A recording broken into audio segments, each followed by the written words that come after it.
AIS presents ছায়া প্রকাশনী মেধার খোঁজ অভয়চরণ মেডিঠান্ট এক্সামিনেশন 2024 আগামী 15ই ডিসেম্বর যেটা অনুষ্ঠিত হতে চলেছে দুপুর 2টো থেকে সবাইকেই দুপুর 12টা থেকে সবাইকেই আমি আরেকবার রিপিট করছি দুপুর 12টা থেকে সকলকেই আমরা অনুরোধ করছি আমাদের তরফ থেকে 11টার মধ্যে নিজস্ব পরীক্ষা কেন্দ্রে উপস্থিত হতে। 11:45টার মধ্যে আমরা ওএমআর শিট দিয়ে দেবো, মানে প্রথম বেল পড়বে 11:45টার সময়, নেক্সট বেল পড়বে 12টার সময়, যেখানে আমরা কোয়েশ্চেন পেপার পাবো। স্কুল অনুযায়ী কোনো স্কুল হয়তো তাদের ছাত্র সংখ্যা বা পরীক্ষার্থী সংখ্যার উপরে নির্ভর করে জায়গাগুলো খুলবে, মানে দরজা বা মূল দ্বার খোলা হবে সেই অনুযায়ী। যদি দেখা যায় যে অনেকজন স্টুডেন্ট, সেখানে হয়তো 11টার সময় খুলে দিতে পারে, সেটা পুরোটাই স্কুলের এখতিয়ারের মধ্যে পড়ছে। এখানে আমাদের কোনো ব্যাপার নেই, স্কুল যেটা মনে করবে সেটা হবে।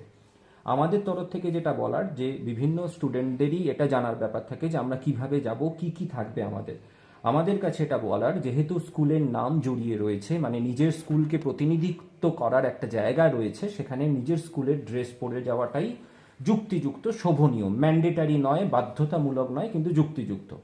স্কুলে ঢোকার সময় আমাদের কাছে কি থাকবে? একটা ট্রান্সপারেন্ট বোর্ড থাকবে, এটা সেই ট্রান্সপারেন্ট বোর্ড। আমাদের কাছে পেন, পেন্সিল, ব্যাস এইটুকুনি, আর কিছু প্রয়োজন পড়ছে না। আর খুব জোর অবশ্যই জলের বোতল আমাদের থাকতে পারে। জলের বোতলটা আমি দেখাচ্ছি না, নিশ্চয়ই আমাদের সকলেরই বোঝা যাচ্ছে। ট্রান্সপারেন্ট বোর্ড মানে স্বচ্ছ হতে হবে, যাতে এদিক ওদিক দেখা যায়। আর পেন, পেন্সিল, ইভেন ইরেজারও যদি মনে হয় নেবার কোনো দরকার নেই, তার কারণ এখানে ইরেজারের কোনো কাজ নেই। জিওমেট্রি বক্স নেবার দরকার নেই, কোনো কাজ নেই। আর কি থাকবে? আর থাকবে আমাদের কাছে অ্যাডমিট কার্ড। তাহলে অ্যাডমিট কার্ড, ট্রান্সপারেন্ট বোর্ড, আর দুটো বা তিনটে বা একাধিক পেন্সিল, একাধিক পেন আর পেন্সিল। পেনের রং কি হবে, পেনের কালির রং কি হবে, সেটাও বলা হচ্ছে। যে প্রথম পছন্দ বা প্রথম প্রেফারেন্স সেটা হচ্ছে ব্লু বা নীল রঙের কালি। এইটা হচ্ছে ব্লু। কেউ ব্ল্যাক নিতে পারো, কিন্তু আবারও বলছি, প্রথম পছন্দ ব্লু ডট পেন, ব্লু ইঙ্কের ডট পেন। পেন্সিল রাখতেও পারো, কেউ হয়তো রাব করবার জন্য রাখবে, কিন্তু সেটাও বাধ্যতামূলক নয়। এইটুকুনি জিনিসই যথেষ্ট। আমরা তাহলে ব্লু পেন ব্যবহার করতে পারি। আমাদের ধরে নেওয়া যেতে পারে যে 11:15টার ঘন্টা পড়েছে, আমাদের কাছে ওএমআর শিট দেওয়া হলো, আমরা ওএমআর শিটটা পেলাম। এই হচ্ছে আমাদের ওএমআর শিট। এটা একটা ব্যবহৃত ওএমআর শিট, এবছরের নয়। নিশ্চয়ই সকলেই বুঝতে পারছো যে এই ওএমআর শিটটা এবছরের নয়। এখানে ইয়ারও মেনশন করা রয়েছে, যেটা গত বছরের, এটা 2022, মানে আরও এক বছর আগের ওএমআর শিট। আমি একটা পরীক্ষা করে দেখাচ্ছি, মানে পরীক্ষালব্ধ ফল হিসেবে। এখানে নামও লেখা রয়েছে। আমি দুটো জিনিস বলবো, একটা হচ্ছে এই নামটা অল ক্যাপিটালে লিখতে হবে। এখানে কিন্তু স্মল লেটারে রয়েছে, এখানে জেসমিন নেহার পারভিন লেখা রয়েছে, এটা অল ক্যাপিটালে হলে ভালো হয়। আমি এই উদাহরণটাকেই নিচ্ছি, জেসমিন, আমি যদি খুব ভুল না করি, জেসমিন নেহার পারভিন এই লেখাটা রয়েছে, তো ক্যান্ডিডেটের সাইনও রয়েছে। এইটা ক্যাপিটালে হলে ভালো হয়, এটা কিন্তু স্মল লেটারে রয়েছে, এটা ক্যাপিটালে হলে ভালো হয়। আমি ক্যাপিটালে করে দিচ্ছি। তার মানে এখানে আমি কারেকশান করছি ঠিকই, কিন্তু সেটা তোমাদের ক্ষেত্রে না করাটাই বাঞ্ছনীয়। জেসমিন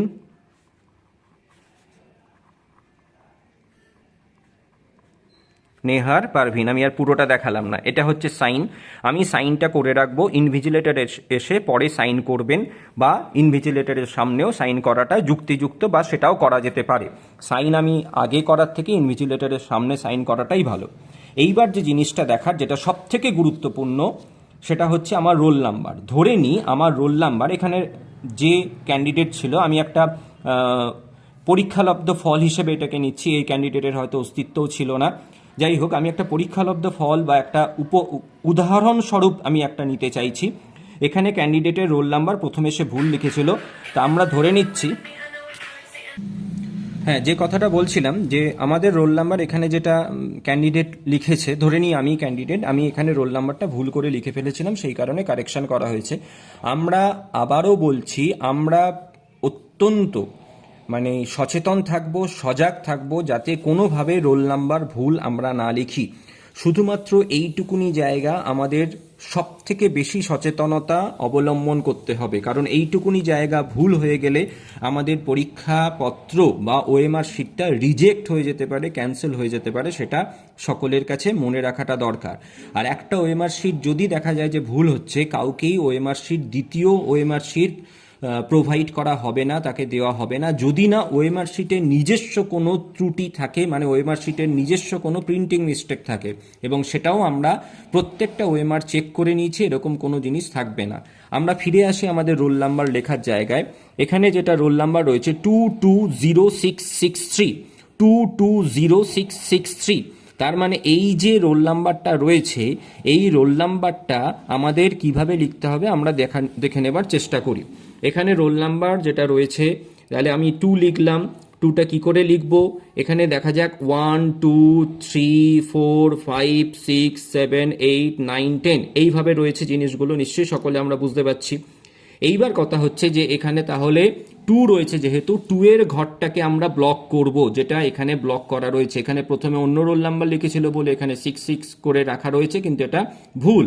আবারও বলছি, তাহলে 2 এর জায়গায় 2টাকে আমরা পুরোপুরিভাবে বৃত্ত করব, এই বাবলটা পুরোপুরিভাবে আমরা ব্লকটা করব, যেন পরিপূর্ণভাবে বৃত্ত হয়, বা একদম completely fooled or completely filled with circle, বা কমপ্লিটলি ফিল্ড উইথ কালার, বা যে পেনটা দিয়ে আমি ব্যবহার করছি সেটা যেন কমপ্লিটলি এই সার্কেলটা একদম ফিল্ড থাকে। পরেরটাও যেমন 2 রয়েছে, 2টাকেও আমি একইভাবে এরকম ব্লক করলাম, গোলটাকে ভরাট করলাম, এটা কমপ্লিট হয়ে গেল, তার মানে 2টা কমপ্লিট হলো। এবার হচ্ছে 0 মানে হচ্ছে একদম নিচে রয়েছে 0, এই 0টাকে আমি তখন ভরাট করব। 0টাকে ভরাট করলাম, ধরে নিলাম আমরা 0টা ভরাট হয়ে গেছে। তারপরে রয়েছে 6, এইবার 1 2 3 4 5 6টা ভরাট হলো। এইটা যখন ভরাট হয়ে গেল, আবার আর একটা রয়েছে 6 পরের জায়গায়, 6 1 2 3 4 5 6 এটা ভরাট হলো। ঠিক একইভাবে 3টাও ভরাট হলো। তাহলে আমার রোল নাম্বার হচ্ছে 220663, এখানে আমরা লিখলাম 220663, আমার রোল নাম্বার লেখাটা সঠিক হলো। এরপরে যে ব্যাপারটা সেটা হচ্ছে আমি বেঙ্গলি, মানে আমার অপশানটা কি, বেঙ্গলি ইংলিশ না হিন্দি ইংলিশ, সেই কারণে এখানে বেঙ্গলি অবলিক হিন্দি দেওয়া আছে। মানে আমি আমার ভাষাটা কি থাকবে, আমার ল্যাঙ্গুয়েজ পেপার দুটো কি থাকছে, বেঙ্গলি অ্যান্ড ইংলিশ, না হিন্দি অ্যান্ড ইংলিশ।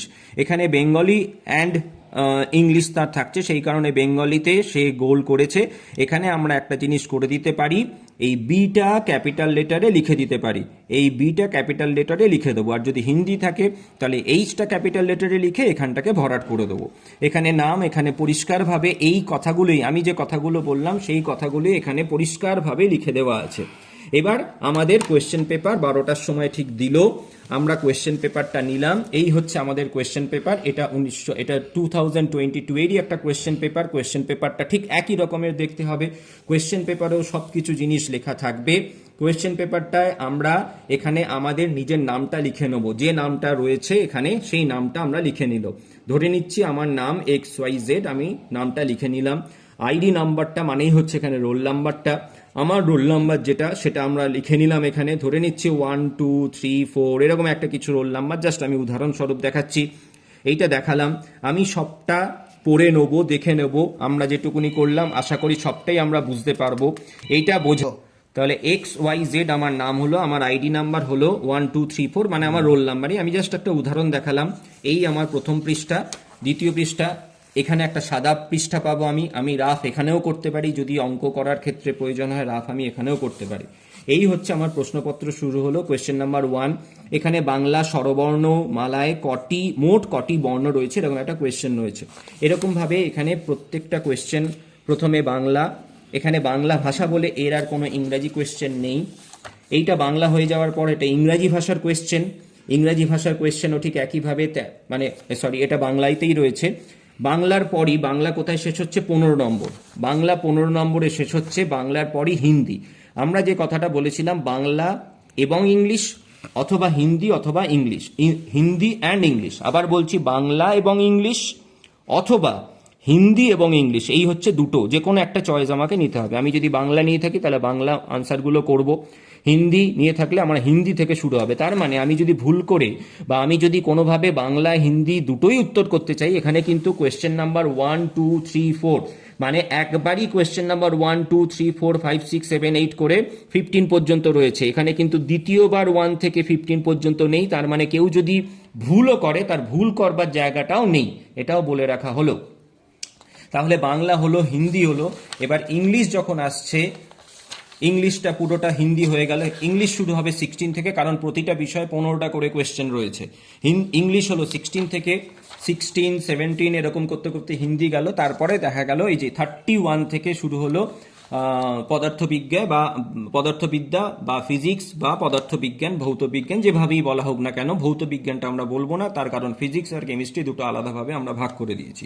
তাহলে জ্যোতির্বিদ্যায় ব্যবহৃত সব থেকে বড় এককের নাম কি, যদি এটা বলা হয় তখন আমরা কোনটা বলবো, সেই অনুযায়ী কিন্তু উত্তরটা করতে হবে। এবার আমি কোনো উত্তরই বা কোনো প্রশ্নের উত্তর দেখাচ্ছি না, কিন্তু আমি ধরে নিচ্ছি এখানে কোনো একটা প্রশ্ন এখান থেকে পাওয়ার পর আমি কোনো একটা প্রশ্ন, 1 নম্বর প্রশ্ন আমি ধরে নিচ্ছি তার উত্তর হচ্ছে সি, আমি ধরে নিচ্ছি। তাহলে সিটাকে কি করব, আমি এই গোলটাকে, আগেরগুলো ভরাট করে দেখানো হয়নি, এই গোলটাকে আমরা সম্পূর্ণভাবে এরকম করে ভরাট করব। মানে আমার এই গোলটা বা এই বৃত্তটা বা এই যে বাবলটা, এই বাবলটা যেন একদম কমপ্লিটলি ফিল্ড হয়। আমরা কিন্তু কোনোভাবেই এইভাবে অর্ধেক ফিল করব না, কোনোভাবেই এইভাবে ফিল করব না, কোনোভাবেই যেন এটা না বেরিয়ে যায়, এরকমভাবে যেন না হয়। আমার বৃত্তটা যেন একদম সুন্দর করে ভরাট করা থাকে। সুতরাং এইটা হলো তার পদ্ধতি। তাহলে 1 নম্বর কোয়েশ্চেনে সি হলো। এইবার কথা হচ্ছে যদি এরকম করি তাহলে কি হবে, এটাও মাথায় রাখতে হবে। তখন এই উত্তরটা গ্রাহ্য হবে না, যেহেতু এতগুলো অ্যাটেম্প্ট হয়ে গেছে, এই উত্তরটা গ্রাহ্য হবে না। এটাও কিন্তু একটা খুব বড় প্রশ্ন। কিন্তু খাতাটা গ্রাহ্য হবে না তা নয়, মানে আমার ওএমআর শিটটা যে অগ্রাহ্য হবে বা রিজেক্ট করা হবে সেটা নয়। ওএমআর শিটটা রিজেক্ট হবে তখনই যদি রোল নাম্বার লেখাটা ঠিকঠাক না হয়। আবারও বলছি, ওএমআর শিটটা অগ্রাহ্য হবে তখনই যদি রোল নাম্বার লেখাটা ঠিকঠাক না হয়। এইভাবে আমাকে বৃত্তটা সম্পূর্ণ করতে হবে। আর একটা কথা বলার, এখানে টোটাল 36টা পেজ আছে, দেখা যাচ্ছে নিশ্চয়ই। এখানে টোটাল 36খানা বা পেজ সংখ্যা নিচে দেওয়া আছে। এরকমভাবে পেজ যেতে যেতে বা এরকমভাবে পৃষ্ঠা যেতে যেতে লাস্টে গিয়ে একটা জায়গায় শেষ হবে, এবং সেখানে আমি কিছু মানে এরকম একটা বোথ সাইড আমরা একটা রাফ করার জন্যে পেজ পাবো বা হোয়াইট পৃষ্ঠা পাবো। এই পুরোটা হোয়াইট পৃষ্ঠা পাবো, এবং সেখানে আমরা ভরাট মানে সেখানে আমরা আমাদের রাফ কপি বা রাফ ওয়ার্ক করতে পারবো। রাফ কপি বলা ভুল, রাফ ওয়ার্ক করতে পারবো। এই হচ্ছে মোটামুটিভাবে আমাদের পরীক্ষা কিভাবে আমরা সম্পন্ন করব। আর একটা কথা বলার, আবারও বলছি, 11টা 45-এ আমরা ওএমআর শিট পেয়ে যাব। ওএমআর শিটটা আমরা খুব সন্তর্পণে ফিল আপ করবো। 11টা 45-এ ওএমআর শিট পাওয়ার পর 12টার সময় আমরা এই কোয়েশ্চেন পেপার বুকলেটটা পাবো। বুকলেট পাওয়ার পর আমরা এটা লিখবো, তারপরেই আমরা কোয়েশ্চেনের আনসার করতে শুরু করব। একটা করে কোয়েশ্চেন দেখবো, দেখে আমরা আনসারগুলো করে দেবো। এইবার বাকিটা তোমাদের ব্যাপার। ছাত্রছাত্রীদের জন্য নিশ্চয়ই আমাদের তরফ থেকে শুভকামনা রইল। যদি কোনো রকম কিছু বোঝার অসুবিধা থাকে, আশা করি আর থাকবে না। তোমরা নিজের মতো করে দেখতে পাবে, শুনতে পাবে এবং বুঝতে পারবে, এবং নিজের মতো করে ভালোভাবে পরীক্ষায় তোমরা নিজেদেরকে নিযুক্ত করতে পারবে বা অ্যাপিয়ার হবে। Wish you all the very best. Thank you very much.